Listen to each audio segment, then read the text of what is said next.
you wrote something in your Spiked article titled Homophobia in Drag, and you said, I want to help create a world in which feminine boys and butch girls could exist peacefully in society.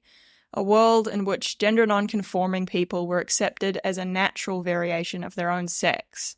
I think that's a great idea, and I almost feel like we got there, and then we've gone somewhere else. So I don't know how to. We were headed there. What happened? We were headed there, and that is why so many lesbian and gay people and feminists are very agitated by the direction that a lot of things have gone. People that are famously labeled TERFs and people that are labeled gender critical and all like LGB Alliance and these groups that are coming up. That is why there's a lot of frustration, is because we were like, hey, this isn't what we had in mind when we embarked on this. It wasn't to medicalize, it was to create space in society for people to be different. And so that view, which is to me a progressive view, is now seen as bigoted. You know, how do we do that? Well, the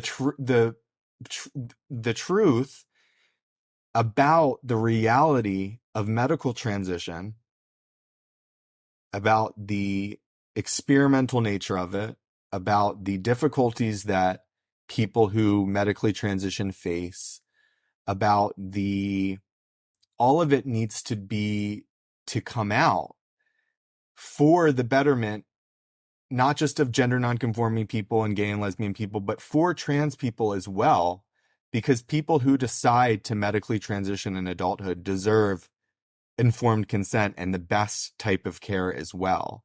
They need to be fully informed about what these hormones and these drugs and these surgeries, what their life is going to be like after they take these and what it entails. So it's really about improving evidence-based medicine, and it's about not stifling the truth. You know, the sad thing is that when the truth becomes like a right-wing talking point or a right-wing dog whistle, then you're in big trouble.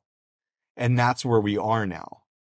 Any kind of dissent, you're painted as some kind of bigot, or you're aligned with the right, when it couldn't be more wrong. People are just, nobody wants to be painted as a bigot. Nobody wants to be painted as unaccepting of trans people or anything like that. But to say, I think this has kind of gone off the rails here, and it's not just me.